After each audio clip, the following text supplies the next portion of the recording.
Bismillahirrahmanirrahim. Jamaah sekalian, kita akan melanjutkan kembali kajian kita pada malam hari ini. Yang kebetulan malam hari ini akan memasuki bab tentang hal-hal yang membatalkan dari wudhu. Oke, saya jelaskan. Di dalam kitab ini disebutkan bahwa ada beberapa hal yang membatalkan dari wudhu ya, atau membatalkan dari air sembahyang. Adapun yang membatalkan wudhu itu adalah ada 5 perkara. Yang pertama, ketika kita berwudhu, maka yang membatalkan itu yang pertama itu adalah keluarnya salah satu daripada 2 jalan. Keluarnya salah satu dari 2 jalan dari diri seseorang. Apa dari 2 jalan? Yakni dari jalan depan dan jalan belakang. Jalan depan adalah kemaluan depan maksudnya, sama kemaluan belakang. Nah, yang depan ini adalah pertama ada air kencing. Kemudian ada apa lagi yang di depan? Air mani. Lalu yang berikutnya ada air madhi. Kemudian yang berikutnya kalau perempuan ada darah haid. Lalu ketika mereka melahirkan.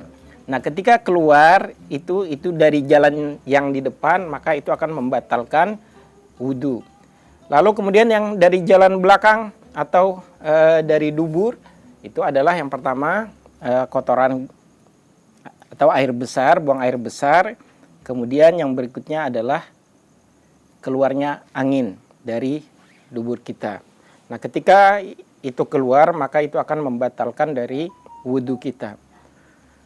Kemudian yang kedua, yang membatalkan dari wudhu itu adalah memegang kemaluan atau di sini sebutkan zakar atau farji dengan tapak tangan atau dengan perut dari anak jari. Jadi ketika kita memegang kemaluan kita sendiri tanpa tapak ya, maka itu akan membatalkan dari wudhu kita. Yang perempuan juga demikian, ketika dia memegang kemaluannya, maka itu akan membatalkan dari wudhunya. Kemudian yang ketiga adalah bersentuhan kulit antara laki-laki dengan perempuan. Nah, dalam hal bersentuhan kulit laki-laki dan perempuan ini ada beberapa pendapat di kalangan ulama kita, baik dari mazhab Syafi'i, mazhab Maliki, mazhab Hanafi maupun mazhab Hambali, bahwa bersentuhan kulit ini akan membatalkan wudhu. Kalau dalam mazhab Syafi'i, bersentuhan kulit laki-laki dan perempuan itu sebagaimana diterangkan di dalam Al-Quran di surah Al-Maidah ayat 6, aula mastumun nisa. Artinya bersentuhan kulit laki-laki dan perempuan, atau seorang laki-laki menyentuh kulit perempuan, maka itu akan membatalkan. Tapi membatalkan dalam bersentuhan kulit dalam hal ini kemudian masih menjadi perdebatan di kalangan ulama. Terutama ayat ini adalah ayat yang sudah qat'i tetapi juga menjadi zanni. Bersentuhan kulit laki-laki dan perempuan, bagaimana kemudian kalau yang disentuh adalah istri? Bagaimana kalau bersentuhan kulit dengan ibu, atau bersentuhan kulit dengan anak perempuan ya, atau anak perempuan menyentuh kulit bapaknya, kemudian atau anak laki-lakinya bersentuhan kulit sama ibunya, misalnya seperti itu. Nah, itu di kalangan ulama timbul perbedaan pendapat. Yang pertama, kalau perempuan itu adalah ibu, satu, perempuan itu adalah ibu, maka tidak batal. Ya, ibu kandung ya, ibu kandung, bukan ibu tiri, apalagi ibu angkat misalnya. Maka dia kalau ibu kandung berarti tidak batal. Bagaimana dengan anak perempuan atau anak perempuan bersentuhan kulit dengan bapaknya? Ini juga tidak batal. Lalu bagaimana kemudian kalau yang bersentuhan kulit itu adalah laki-laki, suami dan istri? Nah, di kalangan ulama kemudian timbul perselisihan di dalam mazhab Syafi'i. Kalangan mazhab Syafi'i ulamanya berpendapat bahwa bersentuhan kulit suami dan istri itu membatalkan apapun niatnya, apakah dengan syahwat ataupun tidak dengan syahwat, maka itu menjadi batal. Kalau misalnya menyentuhnya dengan menggunakan tapak pembatas, maka itu tidak batal. Tetapi kalau misalnya langsung menyentuh kulit, itu tidak batal. Kalau menyentuh kulit langsung, maka itu batal. Ini di dalam mazhab Syafi'i. Kemudian bagaimana kalau pendapatnya dari kalangan mazhab Maliki? Nah, pendapatnya di kalangan mazhab Maliki adalah kalau hanya satu orang saja yang menyentuh, misalnya dalam hal ini laki-laki yang menyentuh perempuan tanpa tanpa penutup, tanpa penghalang, tanpa pembatas. Kalau yang menyentuh ini batal, tapi yang disentuh tidak batal. Tapi ada juga di kalangan tetap di mazhab Maliki menyebutkan dua-duanya tidak batal, gitu. Jadi yang pertama tadi kalau mazhab Syafi'i otomatis batal. Tetapi kalau dia memakai tapak, memakai pembatas, maka dia tidak batal. Lalu bagaimana misalnya dengan imam-imam yang lain atau mazhab yang lain? Nah, di dalam mazhab yang lain juga, kalau misalnya yang bersentuhan hanya satu saja pihak yang menyentuh tadi, maka yang lain tidak batal. Karena menurut pendapat mereka dari mazhabnya Hanafi berpendapat, atau Imam Ahmad bin Hambal, yang dimaksudkan aula mastumun nisa itu adalah lamisa, saling menyentuh. Maka kalau satu saja yang menyentuh, maka tidak batal. Ini walaupun dengan suami istri gitu. Lalu di kalangan mazhab Hanafi terutama, mereka tidak batal.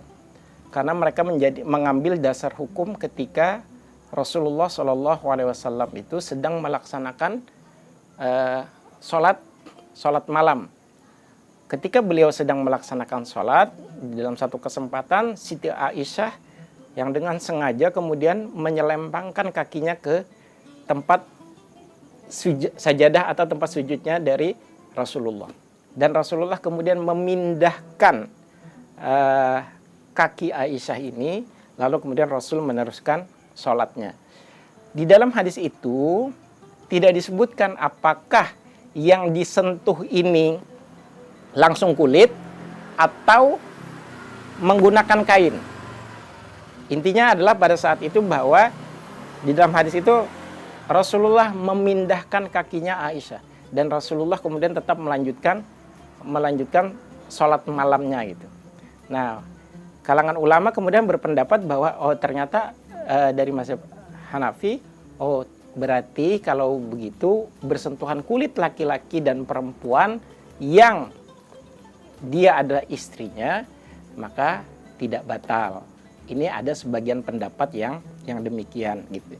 Jadi atau ada juga pendapat lain, enggak, kalau misalnya dia bersentuhan kulit, mau dia ada syahwat atau tidak mengapa, kecuali dia bertemunya dua alat kemaluan gitu. Kemaluan laki-laki dan perempuan. Kalau itu sudah bersentuhan, maka itu menjadi batal wudunya gitu. Nah, jadi banyak pendapat, maka kita kemudian bagaimana menyikapi hal ini? Apakah kita juga mau batal? Tadi ada kalangan ulama tadi yang menyebutkan bahwa tidak batal itu, misalnya yang pertama tadi ada contoh adalah dari Rasulullah itu. Yang kedua, ketika terjadinya akad nikah. Ketika terjadi akad nikah, maka seorang perempuan yang awalnya dia adalah masih calon istri kita gitu ya. Misalnya calon istri, bukan calon istri kita, kalau kita kan banyak ini. Calon istri, apapun yang kita lakukan, dalam hal ini mau menyentuhnya saja tidak boleh, apalagi melakukan hubungan badan gitu sebelum terjadinya akad.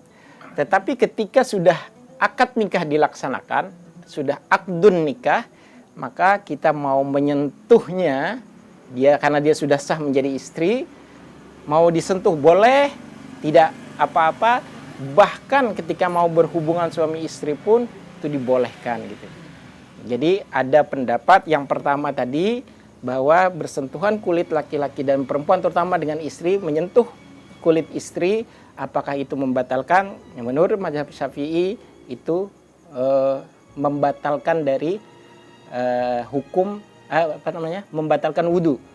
Kemudian pendapat mazhab yang lain, selama yang menyentuh itu hanya satu orang, tidak saling menyentuh, maka yang menyentuh saja yang batal. Sedangkan yang disentuh tidak batal.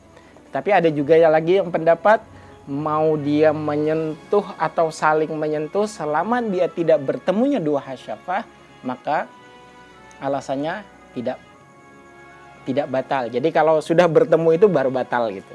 Jadi ada banyak sekali pendapat di kalangan ulama kita. Nah, bagaimana ketika kita melihat ada sekelompok orang yang kemudian mereka berbeda pendapat menyikapi ini, kita tidak perlu risau. Jadi yang penting bagaimana kita saling menghormati. Mungkin dia pasti punya dasarnya.